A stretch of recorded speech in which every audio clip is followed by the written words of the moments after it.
एक गांव में विश्वजीत नाम का लड़का अपनी माँ प्रतिमा के साथ रहता था। उसके पिता का बहुत पहले ही स्वर्गवास हो चुका था। माँ घोर गरीबी में अपने बच्चे को किसी तरह पाल रही थी। विश्वजीत शरीर से बहुत दुर्बल था, लेकिन वो बड़ा महत्वाकांक्षी और मेहनती लड़का था। एक दिन माँ बेटे में बात हो रही थी। माँ, मुझे क्रिकेट का खेल बहुत अच्छा लगता है। मैं एक अच्छा क्रिकेट खिलाड़ी बनना चाहता हूँ। मैं अपने देश के लिए क्रिकेट खेलना चाहता हूँ। आज बाबूजी होते तो मैं बड़ी आसानी से क्रिकेट का खिलाड़ी बन जाता। बेटा, पढ़ाई में ध्यान दो। क्रिकेट खेलना बड़े घर के बच्चों का काम है। माँ, क्या हम जैसे गरीब लोग क्रिकेट नहीं खेल सकते? बेटा, क्रिकेट के सामान बहुत महंगे मिलते हैं। क्रिकेट के लिए कपड़े, अच्छे जूते भी होने चाहिए। उसके लिए पैसे की जरूरत पड़ती है। मैं तुम्हारे लिए एक साधारण बैट भी नहीं खरीद सकती। माँ, मैं तो क्रिकेट खेलना चाहता हूँ। एक दिन बैट का भी जुगाड़ हो जाएगा। दूसरे दिन सवेरे सवेरे विश्वजीत मैदान की तरफ चला गया। वहाँ कुछ बच्चे क्रिकेट का अभ्यास कर रहे थे। विश्वजीत बड़े ही ध्यान से उनके खेल को देखने लगा। एक बार उसके पास गेंद आई तो उसने पूरी ताकत से फेंका। गेंद विकेट कीपर के हाथ में पहुंच गई। वो मन ही मन बहुत खुश हुआ। कुछ देर के बाद खेल बंद हो गया और विश्वजीत एक खिलाड़ी के पास पहुंच गया। भैया, क्या मुझे भी क्रिकेट खेलने का मौका दोगे? तुम कौन हो? कहाँ से आए हो? मेरा नाम विश्वजीत है और मैं पास में चमनगंज में रहता हूँ। नाम तो बहुत बड़ा है, विश्वजीत, लेकिन तुम्हें देखकर तो ऐसा लगता है कि एक ही ओवर खेलकर थक कर गिर जाओगे। इतनी पतली टांगे लेकर दौड़ भी नहीं पाओगे। जाओ, दूध घी खाकर तंदुरुस्त होकर आओ, फिर क्रिकेट खेलने के बारे में सोचना। भैया, मैं देखने में दुबला पतला जरूर हूँ, लेकिन खेलने में पीछे नहीं रहूंगा।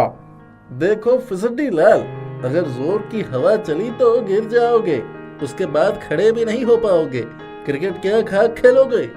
जाओ और ये सपना भूल जाओ। अरे भाई, एक बार इसे भी मौका दे दो, शायद मौका पाकर चौका मार दे। विश्वजीत बैट लेकर तैयार हो गया। सामने से गेंदबाज ने गेंदबाजी की और विश्वजीत क्लीन बोल्ड हो गया। उसे बड़ा दुख हुआ। दूसरे खिलाड़ी हंसी उड़ाने लगे। भैया, नया खिलाड़ी हूँ, एक मौका और दे दो। तू नया खिलाड़ी नहीं, अनाड़ी खिलाड़ी है। बैट पकड़ने का भी तरीका नहीं आता। बड़ा खेलने चला है, गेंद लगी तो गिर जाएगा। भाई, एक मौका और दे दो। विश्वजीत फिर खेलने के लिए तैयार हुआ और गेंदबाज ने जैसे ही गेंद डाली, विश्वजीत क्लीन बोल्ड हो गया। एक खिलाड़ी ने उसके हाथ से बैट छीन ली। देखो विश्वजीत, तुम सिर्फ नाम के विश्वजीत हो। क्रिकेट को हमेशा के लिए भूल जाओ। अब चुपचाप घर चले जाओ। विश्वजीत को बड़ी निराशा हुई और अपनी गरीबी पर रोना भी आया। वो मन ही मन सोचने लगा, यदि आज वो किसी बड़े घर में होता तो उसे इस तरह की बात सुननी नहीं पड़ती। उसके भी बड़े ठाठ होते। नए नए कपड़े, नए नए बैट, नई गेंद, सब कुछ बड़ी आसानी से मिल जाता। वो बड़े आराम से क्रिकेट का खिलाड़ी बन जाता। वो घर की तरफ लौट रहा था, तब उसे रास्ते में एक हाथ गाड़ी पर लकड़ियां लादे हुए एक बुजुर्ग दिखाई पड़े। उन्हें सड़क की चढ़ान पर तकलीफ हो रही थी। विश्वजीत उनकी परेशानी भाप गया और जाकर पीछे से हाथ गाड़ी को धक्का मारने लगा। कुछ दूर आगे जाने के बाद वो बुजुर्ग बहुत प्रसन्न होकर रुक गए। अरे बेटा, तुमने मेरी बड़ी मदद की। उम्र की ढलान पर ये चढ़ान बहुत तकलीफ देती है। तुमने बिना कहे मेरी मदद की। भगवान तुम्हें सदा सुखी रखे। तुम्हारा नाम क्या है? चाचा, मेरा नाम विश्वजीत है। बड़ा अच्छा नाम है बेटा। भगवान करे तुम्हें हर जगह विजय मिले। यहाँ कहाँ से आ रहे हो? चाचा, क्रिकेट के मैदान में क्रिकेट देख रहा था। क्रिकेट मुझे बहुत पसंद है। माँ कहती है गरीबी के कारण क्रिकेट की बात हमें नहीं सोचनी चाहिए। मेरे पास तो बैट भी नहीं है। बेटा, तुम चिंता मत करो, मैं तुम्हें एक अच्छी बैट बना कर दूंगा। आ जाओ मेरे साथ, लकड़ी के बैट बनाता हूँ। विश्वजीत बुजुर्ग चाचा के साथ उनके घर पहुंच गया।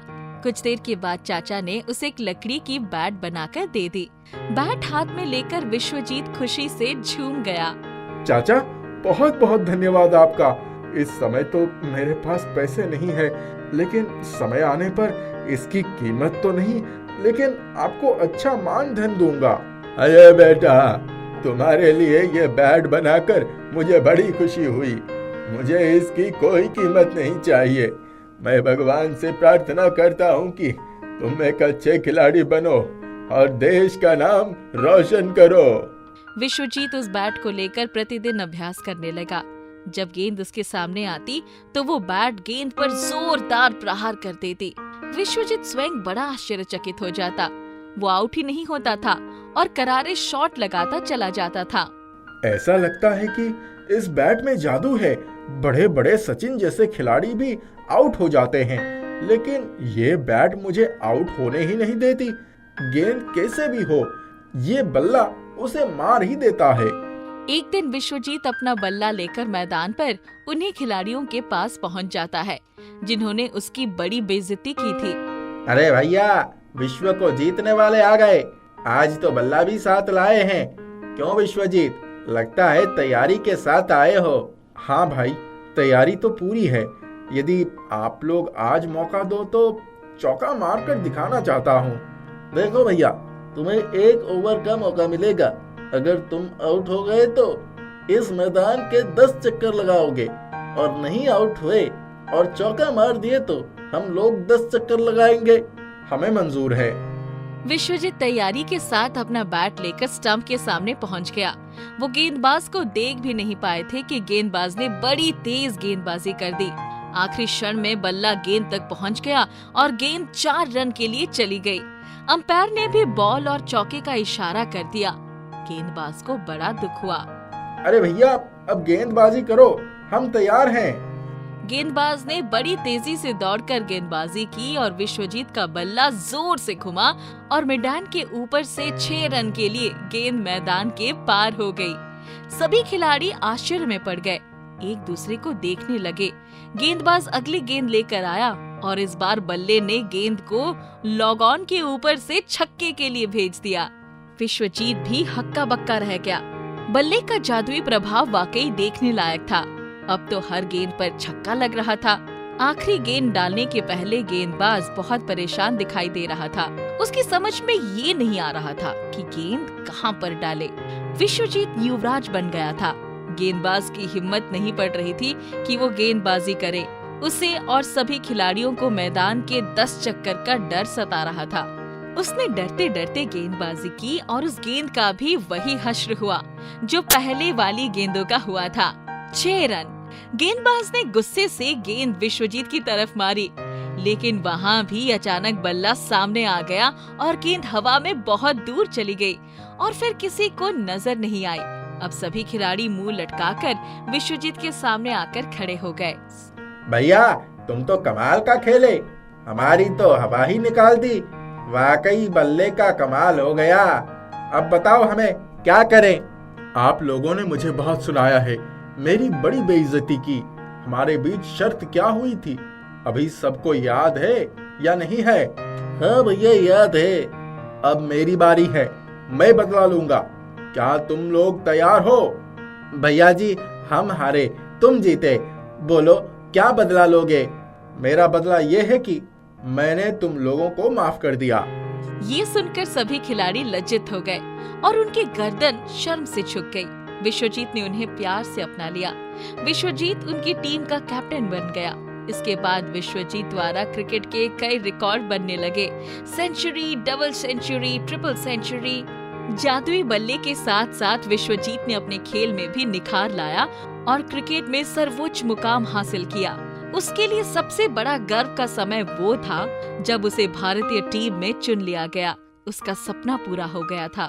विश्वजीत की मां ने अखबार में जब अपने लाल की फोटो देखी तो खुशी से फूली नहीं समाई। विश्वजीत ने मां के आशीर्वाद लिए और अपनी कार से बुजुर्ग चाचा के घर पर पहुंच गया और उनके पैर छू लिए। चाचा, आपके आशीर्वाद और इस जादुई बल्ले के चमत्कार से आज मेरा इंडियन क्रिकेट टीम में सिलेक्शन हो गया है। इतना कहकर विश्वजीत ने चाचा को 1 लाख रुपए का चेक थमा दिया। कमल नाम का एक आदमी अपने परिवार के साथ एक छोटे से गांव में रहता था। कमल के परिवार में कमल, उसका बेटा चिंटू और उसकी पत्नी थी। कमल मछली बेचने का काम किया करता था। वो मछली पकड़ने सुबह सुबह ही घर से निकल जाता था। मछलियाँ पकड़ कर लाता था और गांव में बेचा करता था। अरे मोहन भाई, जल्दी चलो, नहीं तो पता चले सब पहले ही मछली पकड़कर ले जाएंगे। हाँ भाई चलो, जल्दी से चलो। कमल जाल बिछा देता है और मछली पकड़कर गांव में लाकर बेचने लगता है। आओ आओ, ताजा ताजा मछली ले लो, आओ। सभी मछली लेने आने लगते हैं। मछली बेचकर कमल वापस घर आ जाता है। जी, आज सारी मछलियाँ बिकी या नहीं? हाँ, आज तो सारी मछलियाँ बिक गई। अच्छा, आज मेरी सहेली आने वाली है, मैंने सोचा उसके लिए मछली बना देती हूँ। नहीं चंदा, आज तो नहीं बच पाया, तुम्हें पहले बताना चाहिए था, मैं बचा लेता। अच्छा कोई बात नहीं, मैं कुछ इंतजाम कर लूंगी। तुम कहो तो मैं बाजार से कुछ अच्छा खाने के लिए ले आऊं? जी ठीक है, ले आइए, तब तक मैं घर पर भी कुछ बना देती हूँ। कमल बाजार चला जाता है और जब वापस आता है तो देखता है चंदा की सहेली घर पर आई हुई है। लो चंदा, कुछ सामान ले आया हूँ। आ गए आप? देखिए, शोभा आ गई है, आइए बैठिए। सभी आपस में बात करने लगते हैं। चंदा, मैं एक जरूरी काम से यहाँ आई थी, तो सोचा तेरे घर भी आ जाती हूँ। अच्छा बता, कौन से काम से तू आई थी? हमारे शहर जाने के बाद हम वापस कभी गांव आए ही नहीं। माँ कह रही थी पुश्तैनी जमीन पड़ी है, कोई काम आ नहीं रही है, तो उसे बेच दूं। अरे पुश्तैनी जमीन है तो बेचने की क्या जरूरत है, रहने दो उसे ऐसे ही। मैंने भी यही सोचा था, मगर उसका ख्याल रखने वाला भी तो कोई नहीं है। बेच दूंगी तो कम से कम उसका ख्याल रखने वाला तो कोई हो जाएगा। ये सुन चंदा कहती है, अगर ऐसी बात है तो ये तूने मुझे क्यों नहीं बताया? अगर देखभाल करने के लिए कोई नहीं मिल रहा है तो हम तेरी जमीन की देखभाल कर लिया करेंगे। क्या सच में? मैं चाह रही थी उस पर कुछ खेती भी हो, वो बेकार पड़ा हुआ है। क्यों नहीं, तुम जैसा चाहो हम उस पर खेती भी करेंगे। शोभा अपनी जमीन की जिम्मेदारी कमल और चंदा को दे देती है। ठीक है, तो अब मैं चलती हूँ, अब से उस जमीन की जिम्मेदारी तुम लोगों की। इतना कहकर शोभा चली जाती है। जी सुनिए, हमने कह तो दिया हम उसके खेत का ख्याल रख लेंगे, लेकिन क्या सच में हम उसकी जमीन का ख्याल रख पाएंगे? अरे हाँ चंदा, कोई बात नहीं। चंदा और कमल अगले दिन उस जमीन के पास आते हैं। अरे यहाँ तो पूरा जंगल ही जंगल है, देखिए तो जरा, कितने लंबे लंबे घास उगाए हैं। अरे चंदा, इसमें कौन सी बड़ी बात हो गई, इतने समय से यहाँ कोई आया नहीं तो घास तो लंबे होंगे ही। तुम चिंता मत करो, मैं आज ही कुछ मजदूरों को काम पर लगा दूंगा, तब सब कुछ अच्छे से साफ हो जाएगा। कुछ दिनों में जमीन बहुत अच्छे से साफ हो जाता है। ये साफ तो हो गया, मगर यहाँ क्या लगाऊं? कमल मछली बेच रहा था, तभी एक आदमी आता है। अरे भाई, मैं नया काम शुरू कर रहा हूँ। वाह, मगर कौन सा नया काम तू शुरू कर रहा है? यहाँ गांव में एक दुकान खोलने की सोच रहा था, जिसमें अलग अलग प्रकार के बीज बेचूंगा। शहर से बीज लाकर लगाने में सबको बहुत दिक्कत होती है, इसीलिए सोच रहा हूँ मैं ही खोल देता हूँ बीज की दुकान। हाँ भाई, क्यों नहीं, तू बिल्कुल सही कह रहा है। वैसे ये बता, तेरे पास अभी किसी चीज की बीज है? मैं सोच रहा था नई जमीन पर लगा देता हूँ। वो आदमी अपनी जेब में हाथ डालता है और एक पोटली निकालता है। भाई ये ले, अभी तो मेरे पास यही है, मुझे एक पोटली मिली है, खोल कर देखा तो इसमें किसी चीज की बीज है, अगर चाहो तो इसे ही लगा लेना। ये किस चीज की बीज है भाई? पता नहीं भाई, लगा देना खेत पर, फिर देखना, अगर तू चाहे तो लगा लेना इसे ही। ला दे, इसे रख लेता हूँ। कमल वो बीज अपने पास रख लेता है और खेत पर लाकर लगा देता है। अगले दिन जब खेत तक आता है तो देखता है वो बीज एक बहुत ही बड़े अनार के पेड़ में बदल चुका है, जिसे देख कमल हैरान रह जाता है। अरे एक ही रात में ये इतना बड़ा हो गया? वो तुरंत अपनी पत्नी को साथ लेकर आता है। देखो तो जरा इसे, एक ही रात में विशाल अनार का पेड़ बन गया। मुझे तो कुछ समझ में नहीं आ रहा है, ये कैसे हुआ? आज तक कभी मैंने ऐसा नहीं देखा। हाँ वही तो, मगर ऐसा कैसे हो गया? देखिए तो जरा, पेड़ पर अनार भी लगे हुए हैं। चलिए इन्हें तोड़कर घर ले चलते हैं। कमल सभी अनार को तोड़ लेता है। अरे छू कर तो जरा देखो, ऐसा लग रहा है जैसे कोई पत्थर है। चलिए जी, घर चलिए, बहुत काम है। कमल और चंदा अनार को तोड़ लेते हैं और घर आते हैं। घर आकर चंदा अनार को एक और रख देती है। तभी उसका बेटा चिंटू वहाँ आता है। माँ, क्या मैं इसे खा लूं? हाँ बेटा, ठीक है, खा ले इसे। माँ, आप इसे निकाल कर प्लेट में दे दीजिए, मुझसे ये नहीं निकलता। जैसे ही चंदा अनार खोलती है, देखती है उसमें अनार के दाने की जगह सोने के दाने हैं। हे भगवान, ये क्या हो गया? तुरंत चंदा कमल को बुला कर लाती है। ये देखिए, ये क्या है? अरे चंदा, ये तो सच में सोने के दाने हैं। अब हर रोज कमल अनार के पेड़ से अनार तोड़ कर लाता था और उन सभी अनार के अंदर सोने के दाने रहते थे। उन्हें बेचकर कमल और चंदा बहुत अमीर बन जाते हैं। एक दिन कमल चंदा से कहता है, मुझे तो ये नहीं समझ आ रहा है कि ये सोने के अनार हमें कैसे मिल रहे हैं और क्यों मिल रहे हैं। पता नहीं जी, मुझे भी आज तक ये नहीं पता चल पाया। आखिर ऐसा हो क्यों रहा है? खैर छोड़िए, जो भी हो हमारे लिए तो अच्छा ही है। कुछ महीनों और बीत जाते हैं और एक दिन एक आदमी चंदा और कमल के घर आता है। अरे सुनो, कहाँ हो तुम लोग? हाँ बोलिए, क्या बात है? एक बात बताओ, क्या तुम लोगों को एक पोटली मिली है? जी, कैसी पोटली? अरे उसमें मेरी जादुई अनार की बीज थी, वो मुझे चाहिए। कमल और चंदा ये सुन हैरान रह जाते हैं। जी, मुझे अनार के बीज तो मिले हैं, मगर वो मेरे दोस्त ने मुझे दिया था। वो उसे कहीं से मिले थे तो उसने मुझे दे दिया। चलो जल्दी से दो मुझे मेरे जादुई के अनार के बीज।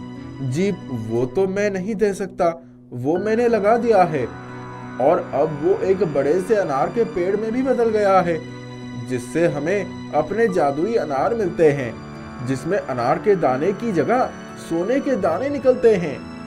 ये तुम लोगों ने क्या किया? वो मेरा था। अगर आप चाहें तो आधे अनार उस पेड़ से आप भी ले सकते हैं। ठीक है, यही सही रहेगा। कमल आधे अनार उस आदमी को दे देता है और इस तरह हर रोज वो आदमी कमल के घर आता था। कमल आधे अनार अपने पास रखता और आधे उसे दे देता है। कुछ हफ्तों तक लगातार वो आदमी आधे अनार ले जाता था, लेकिन इधर कुछ दिनों से वो नहीं आ रहा था। आजकल वो आ नहीं रहा है, मगर क्यों? पता नहीं जी, शायद वो कहीं बाहर गए होंगे। हाँ, हो सकता है। एक सुबह जब कमल अनार के पेड़ से अनार तोड़ने आता है तो देखता है जादुई अनार का पेड़ गायब है। अरे पेड़ कहाँ चला गया? कमल बहुत परेशान हो जाता है। तभी वहीं जहाँ अनार का पेड़ था, वहाँ कमल को एक अनार गिरा हुआ दिखता है। कमल उस अनार को उठाता है। तभी वो अनार बोलता है, वो पेड़ कुछ ही महीनों बाद वापस से बीज में बदल जाते हैं। कुछ महीने बीत गए थे, कल ही रात वो पेड़ वापस बीज में बदल गया। इसीलिए उस बीज के मालिक उस बीज को अपने साथ लेकर चले गए। वही आदमी जो मुझसे अनार लेता था, उसने ही ले लिया। हाँ, जाओ, आज तक तुमने जितने भी जादुई अनार उन्हें दे दिए थे, वो सब तुम्हें तुम्हारी अलमारी में मिलेंगे। उससे खुशी खुशी जिंदगी बिताओ। इतना कहकर वो अनार गायब हो जाता है। कमल तुरंत घर आकर सारी बातें चंदा को बताता है और अलमारी में देखता है तो उसे ढेर सारे अनार मिलते हैं। उन सभी अनार में सोने के दाने थे। अब कमल और चंदा एक बड़ा सा दुकान खोल लेते हैं और आराम से अपनी जिंदगी जीने लगते हैं।